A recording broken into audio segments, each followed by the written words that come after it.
नमस्कार। इलेक्ट्रोहोम्योपैथी के इस विशेष एपिसोड में मैं बस्ती से डॉक्टर अनिल श्रीवास्तव रात 10 बजे अपने सभी सुनने वाले साथियों का स्वागत करता हूं। आज मैं आपके बीच कई सवालों के साथ उपस्थित हूं। दिन भर आज आपके कई महत्वपूर्ण सवाल हमारे पास आए, लेकिन सबसे महत्वपूर्ण जो प्रसंग था, जो टॉपिक था, वो आगरा के एक वैद्य जी हैं, वैद्य शक्ति तिवारी। इन्होंने एक टिप्पणी लिखी मेरे किस पोस्ट पर, मैं उसको नहीं पढ़ पाया, लेकिन हमारे एक साथी ने हमारे पास भेजा और इन्होंने उस टिप्पणी में लिखा कि आप अपने जूनियर डॉक्टरों को एक सीनियर बन के क्लास पढ़ाते हैं, तो मुझे आपसे जानने की उत्सुकता हुई कि आपने कितने गॉल ब्लैडर स्टोन निकाले हैं, और अगर आपने निकाले होंगे तो उनका अल्ट्रासाउंड रिपोर्ट मुझे भेजिए, तो मैं भी जान लूं कि आप कितने बड़े उस्ताद हैं। इन्होंने ये भी कहा कि आगरा में बहुत से इलेक्ट्रोहोम्योपैथिक चिकित्सक हैं और मैं अपने 25 सालों में मैं कोई भी गॉल ब्लैडर स्टोन नहीं निकाल पाया, और मैंने इलेक्ट्रोहोम्योपैथिक चिकित्सकों के पास भी इसको रेफ़र किया, लेकिन वो भी इसमें असमर्थ रहे। शक्ति तिवारी जी, अगर आप ये वीडियो सुन रहे हों या आप इसमें लाइन पर हों, तो मैं आपको बता दूं कि इलेक्ट्रोहोम्योपैथी किसी रोग पर आधारित चिकित्सा पद्धति नहीं है। इलेक्ट्रोहोम्योपैथी अंगों पर आधारित चिकित्सा पद्धति है, और ये चिकित्सा पद्धति पौधों में पाए जाने वाले प्राइमरी एंजाइम्स, जिनको हम एक्सट्रैक्ट के रूप में प्राप्त करते हैं, ये प्राइमरी एंजाइम्स हमारे बॉडी के सेल्स में जाके उनके फिजियोलॉजिकल एक्टिविटीज़ को मोटिवेट करते हैं एज ए कैटलिस्ट। क्योंकि दो तरह के एंजाइम्स पौधों में पाए जाते हैं, प्राइमरी और सेकेंडरी।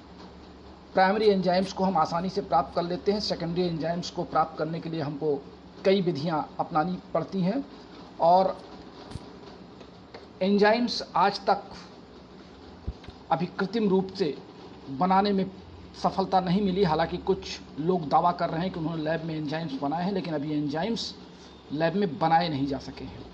ये प्राकृतिक रूप से पौधों में पाए जाते हैं, और हमारे शरीर की जितनी फिजियोलॉजिकल एक्टिविटीज़ हैं, सोने से उठने से लेकर के रात सोने तक हम जितनी भी क्रियाएं करते हैं, वो सब एंजाइम्स पर, और फिर जो शेष बचती हैं वो हमारे शरीर से निकलने वाले हार्मोन्स के द्वारा नियंत्रित होती हैं। हम जब माँ के गर्भ में होते हैं तब भी हमारी सारी की सारी जो गतिविधियां हैं वो एंजाइम्स और हार्मोन से नियंत्रित होती हैं। शर्त इतनी होती है कि वो माँ के ब्लड सर्कुलेशन से इन्वॉल्व रहते हैं, और बच्चे के जन्म के बाद फिर उसके अपने एंजाइम्स और हार्मोन्स उसकी कोशिकाओं में सक्रिय हो जाते हैं। और एंजाइम्स का जो रोल होता है वो सिर्फ उनको एज ए कैटलिस्ट या एक उत्प्रेरक के रूप में उनको प्रेरित करने का काम करता है, वो किसी भी क्रिया में भाग नहीं लेते हैं। इस कारण चाहे वो गॉल ब्लैडर स्टोन हो, या लीवर में स्टोन हो, या किडनी में स्टोन हो, यूरेथ्रा में हो, कहीं पर भी अगर स्टोन की बात आती है तो हमारे यहाँ स्टोन की कोई दवा नहीं है, स्टोन को निकालने की कोई दवा नहीं है। हमारे पास उन अंगों की औषधि है जिन अंगों में जाकर के एबनॉर्मलिटीज स्टोन के नाते उपस्थित होती है। हम जब उन अंगों की एक्टिविटी को एक्सक्रीट करते हैं, बढ़ाते हैं, तो स्वाभाविक रूप से हमारा स्टोन गलते हुए वहाँ से निकल करके बाहर आता है। अब आप कह रहे हैं कि आपने अल्ट्रासाउंड रिपोर्ट कराया होगा। मैं आपको बता दूं, जब आपने चर्चा ही कर दिया, हमारे तमाम साथी हमारे पास ultrasound report, blood report, urine report भेजते हैं, तो मैं उनकी संतुष्टि के लिए उसको ओके करके, ओपन करके, खोल के पढ़ लेता हूं। लेकिन एज ए इलेक्ट्रोहोम्योपैथिक फिजिशियन वो रिपोर्ट हमारे लिए सिर्फ इतनी मदद कर सकते हैं कि हाँ, ये किसी लैब में टेस्ट किया गया है तो इसकी रिपोर्ट पर इस बात को माना जा सकता है कि इनके बॉडी में ये चीज़ बढ़ रही है, घट रही है, इसमें ये परसेंटेज है, इसमें ये है। लेकिन हमारे इलेक्ट्रोहोम्योपैथी के चिकित्सा क्षेत्र में वो रिपोर्ट कोई भी मदद नहीं करते, सिर्फ एक फिजिशियन को इंडिकेट करते हैं कि आप ये जान लें। लेकिन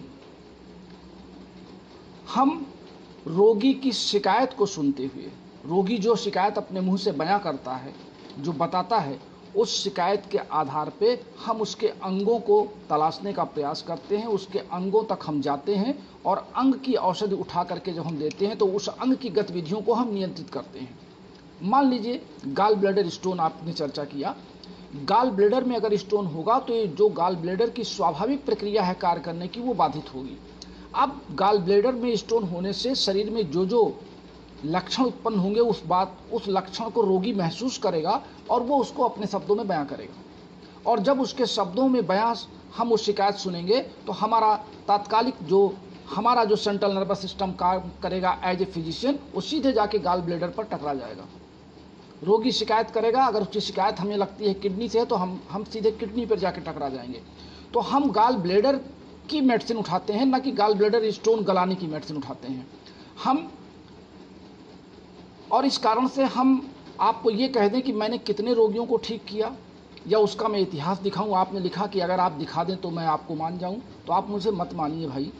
हमारे देश के ये तमाम नामी गिरामी डॉक्टर हमारे जूनियर नहीं हैं। आपको जान के ताज्जुब होगा, हमारी उम्र सिर्फ 58 साल है, लेकिन हमारे इस क्लास को अटेंड करने वाले 65 साल, 70 साल, 78 साल और 82 साल तक के लोग हैं। और मैं कहिए तो आपको उनके नाम और फ़ोन नंबर्स भी दे दूंगा, अगर आप मुझसे पर्सनल कांटेक्ट करते, चूँकि आपने किसी पोस्ट पर लिखा है और हमारे एक साथी डॉक्टर अनूप बर्नवाल जी ने हमको ये पोस्ट आपकी रेफ़र की, तो बल्कि उन्होंने आपको लिखा भी कि आप हमारे इस नंबर पे कांटेक्ट करें। उन्होंने मेरा नंबर भी आपको सेंड किया, लेकिन आपने मुझको कॉल नहीं किया। चलिए, तो मुझे लगता है, और आपने लिखा कि आप 25 वर्षों से प्रैक्टिस कर रहे हैं, मुझे लगता है कि अभी आप चिकित्सा क्षेत्र में कुछ भटके हुए हैं।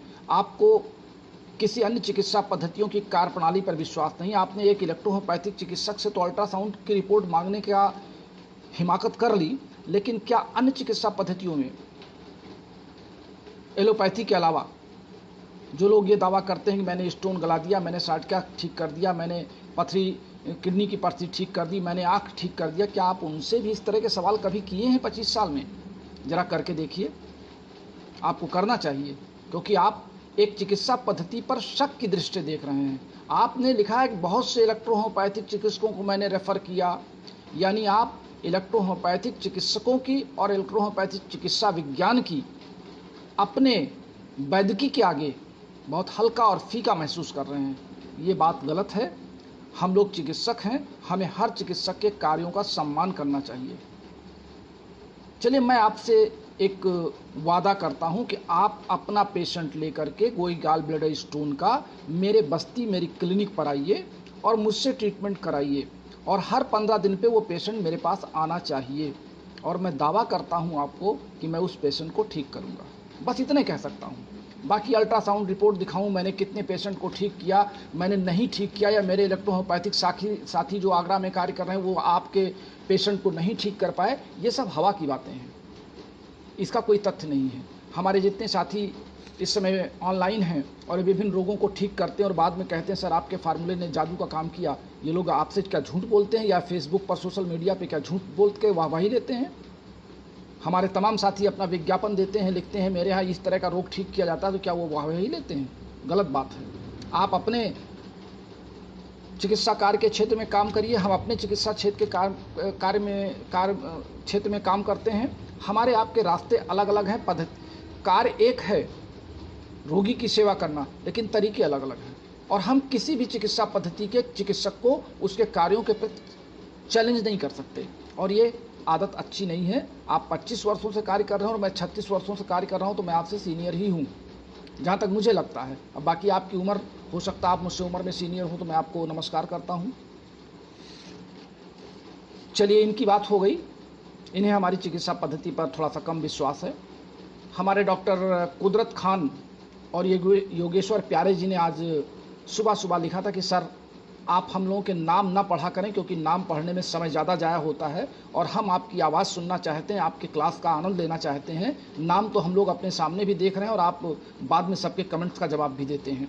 तो मैं इनके इस बात से सहमत भी हूँ कि नाम लेने में और वेट करने में दिक्कतें आती हैं।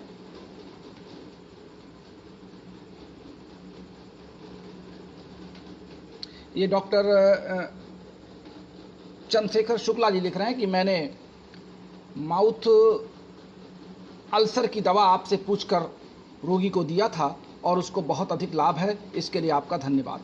अब वैद्य शक्ति तिवारी जी कृपया इसको भी पढ़ें, हो सकता है इस पर भी उनको कोई संदेह हो। मिस्टर आरपी सैनी कह रहे हैं सर मैं आपको कल एक रिपोर्ट पोस्ट करूंगा जिसमें गाल ब्लैडर स्टोन रोगी की ईएच दवा से ठीक हुई है। देखिए हमारे आरपी सैनी जी इस समय लाइन पर हैं मथुरा से, और शक्ति तिवारी जी आपके लिए संदेश है कि वो आप, चूँकि वो हमारे जितने युवा चिकित्सक हैं वो अल्ट्रासाउंड और वो सब करा लेते हैं। हम लोग तो बहुत पुराने चिकित्सक, हम लोग तो सिर्फ बातों से अंदाज़ा लगा लेते हैं कि रोगी की कंडीशन कहाँ तक है। फिर भी मन के संतोष के लिए रोगी अपना अल्ट्रासाउंड करा लेता है, हमारे पास रिपोर्ट ले आता है, हम उसको देख लेते हैं। हमारे साथी भी हमारे पास रिपोर्ट भेजते हैं, हम उसको देख लेते हैं। लेकिन हमारे सभी नए साथी अल्ट्रासाउंड भी कराते हैं, MRI भी कराते हैं, CT स्कैन भी कराते हैं और वो रिपोर्टों को हमारे पास भेजते भी हैं। और देखिए हमारे साथी ने चैलेंज किया कि वो आपको रिपोर्ट भेज रहे हैं, यानी उन्होंने इलेक्ट्रोहोम्योपैथी से ठीक किया है और मथुरा आगरा की बहुत ज़्यादा दूरी भी नहीं है। तो आप चाहेंगे तो मैं आरपी सैनी जी का आपको फ़ोन नंबर भी दे दूँगा। अग्रणी जी, मोहम्मद अग्रणी जी पाकिस्तान से लिख रहे हैं नेटवर्क प्रॉब्लम। आपके पाकिस्तान में नेटवर्क प्रॉब्लम आती है, आप बाद में यूट्यूब पर सुन लिया करिए। हमारे दो साथियों ने हमारे बुक में एक फार्मूला BE के बाद FC+ और C7 छप गया था। मैंने आपसे पहले भी कहा है कि हमारी बुक में चूँकि वो पहली रचना थी और हमारे पास समय की कमी थी, इस नाते कुछ टाइपिंग मिस्टेक, कुछ कंप्यूटर के सेटिंग में कुछ फिगर्स का इधर उधर होना और कुछ लाइनों में कुछ टिपिकल टाइपिंग मिस्टेक हो गई हैं। और वो जो टाइपिंग मिस्टेक हुई हैं उन मिस्टेक को आप स्वतः अपने ज्ञान से, आप इतने विद्वान चिकित्सक हैं कि अगर वहाँ पे B और B के बाद FC लिखा हुआ है और फिर C7 लिखा है तो FC आपके यहाँ कोई दवा नहीं है। वो FC वो प्लस मैंने लगाया था, चूँकि प्लस लंबा लगा दिया था तो कंप्यूटर टाइप करने वाले ने उसको यप समझ लिया। इस नाते वो गलती हुई है। मैं समझ रहा हूँ कि ये गलतियाँ कहाँ से क्यों हुई हैं, क्योंकि मेरे लिखने की जो फ्लो था उस फ्लो में वो मैंने जब प्लस लिखा तो वो थोड़ा सा लंबा हो गया ऊपर लाइनिंग में, तो उसने समझ लिया कि एफ है। इस नाते उसने प्लस को एफ लिख दिया है।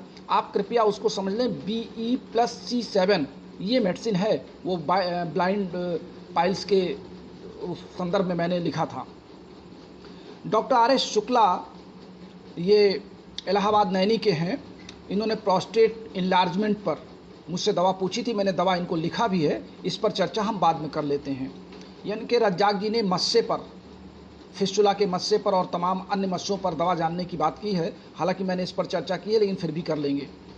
पवन गौर जी ने चश्मा हटाने की बात की है कि चश्मा हटाने के लिए भी क्या हमारे पास कोई औषधि है। पवन गौर जी, हमारे यहाँ आँखों संबंधित सभी उलझनों के लिए, सभी शिकायतों के लिए यस-12 है।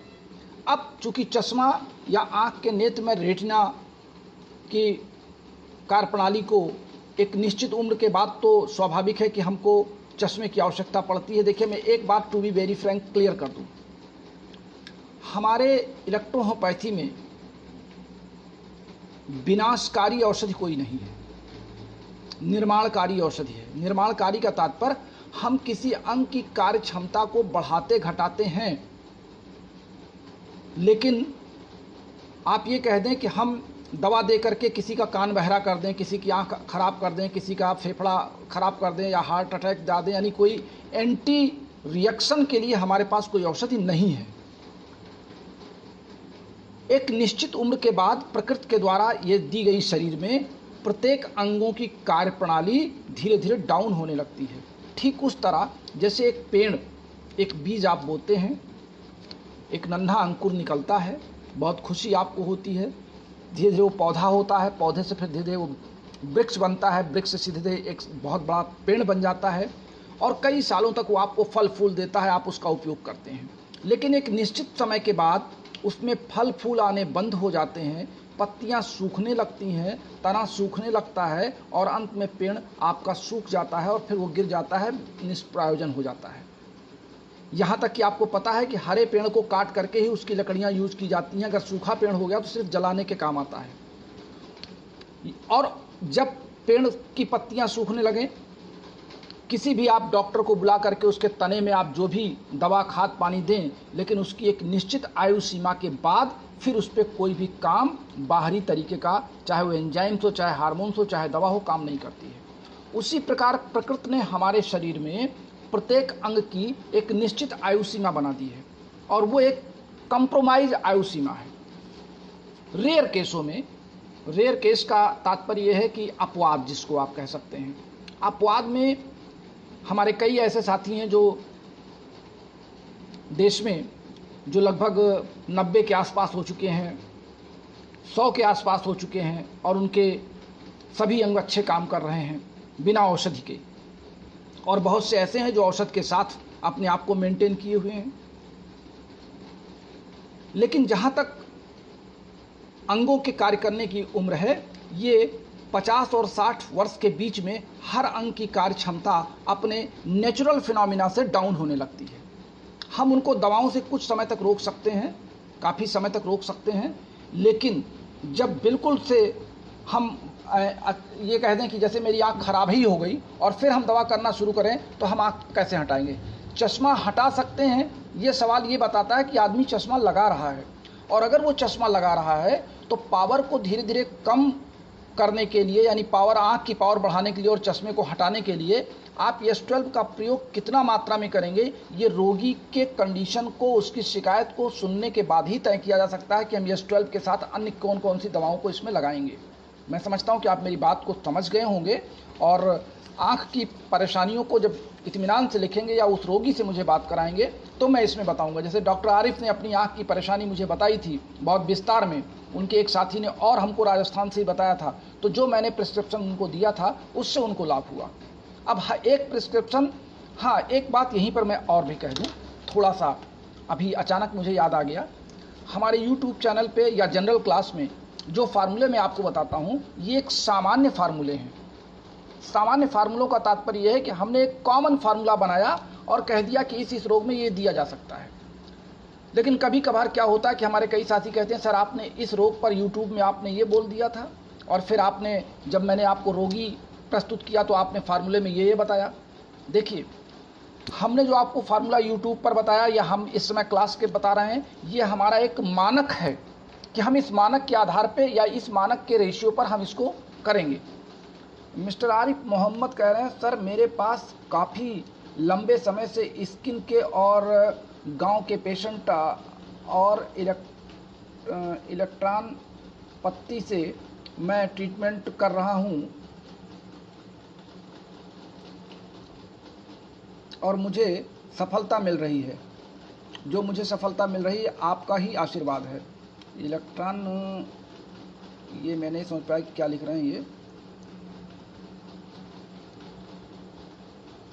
ज़रा इनका पढ़ना पड़ेगा कि इसके, और मैं इलेक्ट्रॉन पत्ती से आपका क्या तात्पर्य है, मैं खुद नहीं समझ पाया आपकी भाषा को, इसको बाद में आप क्लियर कर दीजिएगा कि आप इलेक्ट्रॉन पत्ती से कोई स्किन डिजीज आपने किसी रोग पर आपने कोई प्रयोग किया है, लेकिन इलेक्ट्रॉन पत्ती में नहीं समझ पाया। तो मैं आपको बता रहा था कि जो हमारा एक फार्मूला है वो कॉमन फार्मूला है, और जब आप रोगी से हमारी बात कराते हैं, रोगी से हमारा वीडियो कॉल कराते हैं, तो रोगी की शिकायतों से हमको कुछ संबंधित और अंग मिल जाते हैं, फिर हम थोड़ा सा दवा में चेंज करते हैं। इस नाते आप मेरे जैसे मान ली किताब में मैंने कोई फार्मूला आपको लिख दिया, तो किताब में जो फार्मूला मैं आपको प्रैक्टिस ऑफ मेडिसिन में लिख रहा हूँ वो उस पर्टिकुलर रोग के लिए एक पर्टिकुलर एक सिंबल है फार्मूले का, लेकिन उसके साथ आपको अपना दिमाग लगा करके अन्य एसेसरी ऑर्गन्स के कुछ दवाओं को लगाना ही पड़ेगा। ये आपको धीरे धीरे प्रैक्टिस में जान जाएंगे। और डॉक्टर R.S. शुक्ला नैनी से आज मैंने इन्हीं के सर्वोत्तम सवाल को चुना भी था कि इन्होंने चर्चा पूछा था कि रनर CNS क्या है। एक्यूट और क्रॉनिक CNS में आप सब जान रहे हैं, हमारे कई साथियों ने पूछा CNS क्या है, CNS क्या, और CNS पे ही इतना बवाल हुआ, CNS पे ही हमारे एक साथी नाराज़ हो गए और इतनी लंबी चौड़ी कमेंट के बाद हमको अपने व्हाट्सएप ग्रुप को डिलीट करना पड़ा, फिर से आपको ग्रुप बनाना पड़ा। ग्रुप से मुझे याद आया कि जो मैंने ग्रुप फिर से रिव्यू किया है, उस ग्रुप में मैंने आपको लिंक भेजा है। इस बार मैं आपको नहीं जुड़ रहा हूँ, आप हमसे जुड़ रहे हैं। मैंने लिंक भेजा है, आपकी इच्छा है कि आप हमसे जुड़ें या ना जुड़ें।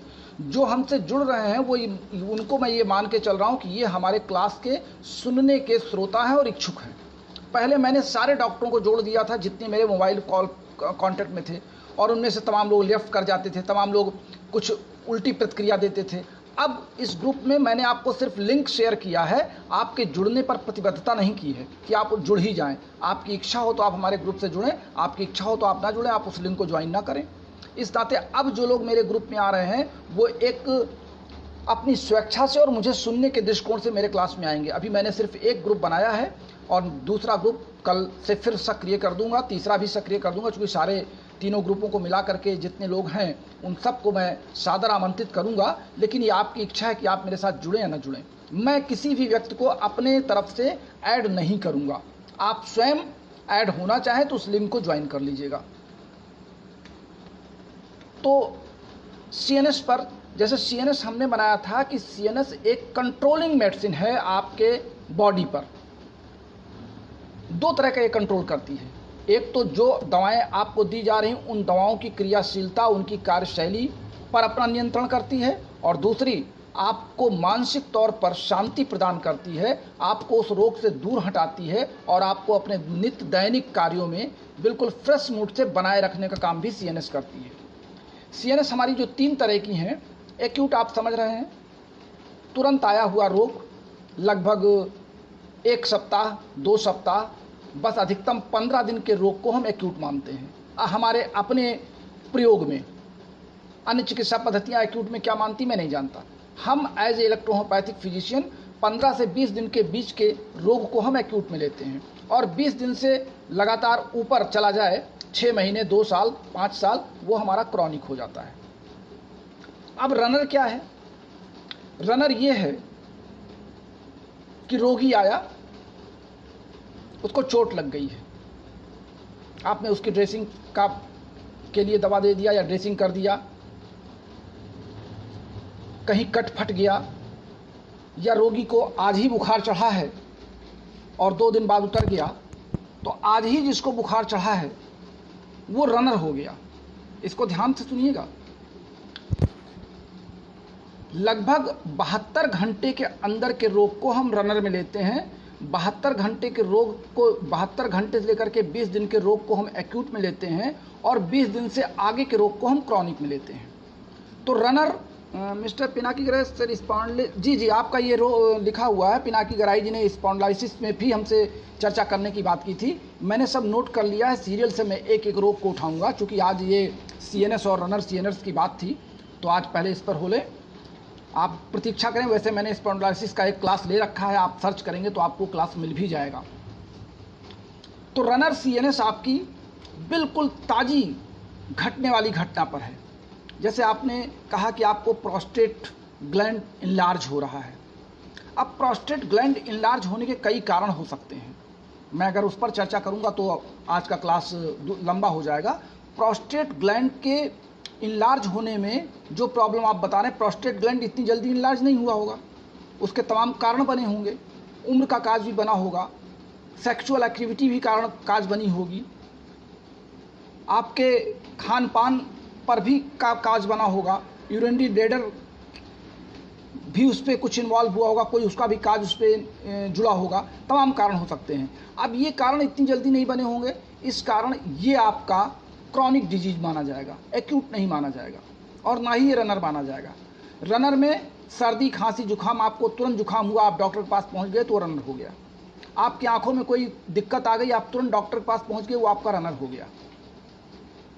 आपके कान में कोई चीज चली गई, आपको पेन हो रहा है, वो रनर हो गया। लेकिन अगर आपको फोड़ा निकल आया है तो फोड़ा आपका 2-4 दिन का होगा, वो आपका एक्यूट हो गया। लेकिन अगर वहीं पे एक्जिमा हो गया, जो लगातार 3 महीने से आप खुजला रहे हैं, पानी निकल रहा है और पंछा निकल रहा है, फिर सूख रहा है, चमड़ा फट रहा है, वो आपका क्रॉनिक हो गया। तो मैं समझता हूँ कि एक्यूट, रनर और क्रॉनिक में ये अंतर आप सबकी समझ में आ गया होगा। और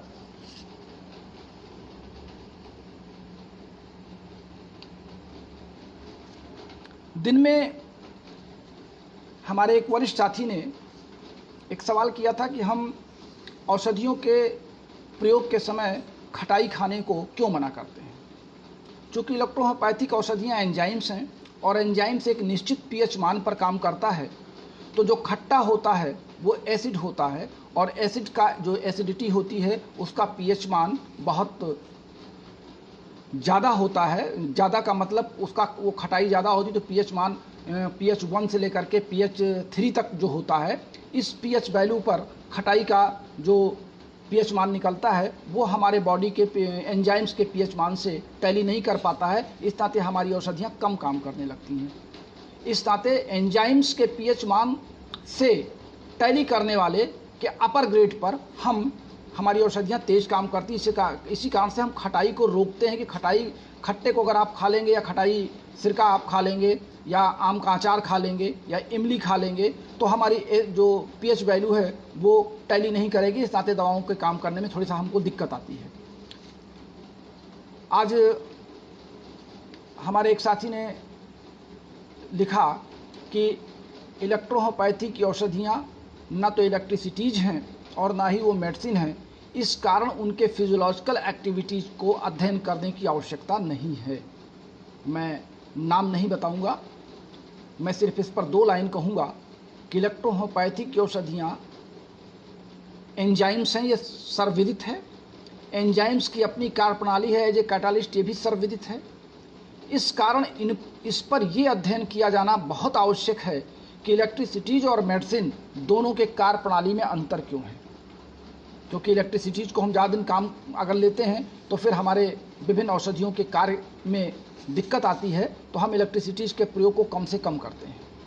इस नाते अभी इस पर अध्ययन की और शोध की आवश्यकता है और मैं अपने उस सीनियर साथी से अनुरोध भी करूंगा कि आप कृपया इस पर सभी इलेक्ट्रोहोम्योपैथिक साथियों का मार्गदर्शन करें। आप ये कह करके ट्रेन को आगे ना बढ़ा दें कि there is no need of study on the electricities and medicine because these are not electricities and not medicine.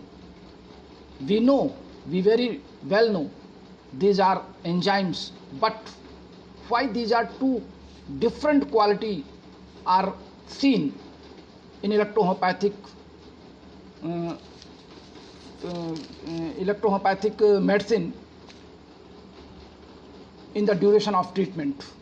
मैं समझ सकता हूँ इस बात को और आप भी इस बात को समझें और इस पर हमारे युवा साथियों का जो मनोबल है उसको आप बढ़ाने का काम करें।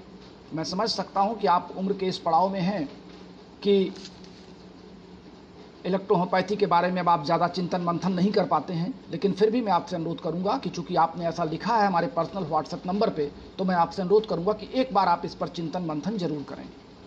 तो बस रफ़ीक उड़ीसा से मिस्टर रफ़ीक हैं, इन्होंने लीवर स्वाइल पर और फेस्टुला पर मुझसे एक फार्मूला पूछा था और इन्होंने लिखा है कि मैं बिल्कुल सर ठीक हूँ और अभी दवाएं कितने दिन तक चलनी चाहिए। तो रफ़ीक जी, अभी आप 1 सप्ताह दवा और कर लें, फिर मुझे बताएं कि क्या स्थिति है आपकी। हमारे एक साथी कुछ लिख रहे हैं, मिस्टर चंद्रशेखर शुक्ला लिख रहे हैं, सर एक्यूट केस में अधिक और क्रॉनिक मेडिसिन में कम देने का काम है सर, ऐसा क्यों? चलते चलाते यद्यप मेरा समय समाप्त हो रहा था, लेकिन चंद्रशेखर जी ने सवाल थोड़ा सा घुमा दिया और मुझे रोक दिया। देखिए, मैंने आपसे पहले सभी को कहा है कि इलेक्ट्रोहोम्योपैथी में कम और ज़्यादा का सवाल औषधि देने का क्रॉनिक और एक्यूट के आधार पर नहीं है। कम और ज़्यादा देने का जो सिद्धांत है एक्यूट और क्रॉनिक में, ये अन्य चिकित्सा पद्धति का है और हमें अन्य चिकित्सा पद्धतियों की बैसाखी पर नहीं चलना है। सपोज कीजिए कि आपके पास एक्जिमा का कोई रोगी आता है और पिछले 2 साल से वो एक्जिमा से बहुत पीड़ित है और जब आपके पास आता है तो भी उसकी जो कंडीशन है वो बहुत जलन है, तीव्र है, पानी उसमें से निकल रहा है, पेशेंट परेशान है और ये परेशानी वो 2 साल से झेल रहा है। तो आप क्या करेंगे? आप क्रॉनिक में आएंगे तो आप दवा कम देंगे क्या? जी नहीं। हमारे रमाशंकर जी कहा करते थे कि अनिल, अगर रोगी तड़पता हुआ आए रोग बढ़ा हुआ लगे, रोग की कंडीशन भीषण लगे तो दवाओं को मुट्ठी मुट्ठी भर देना होगा, मुट्ठी मुट्ठी भर देना होगा, ऐसे हम लोगों को सिखाते थे।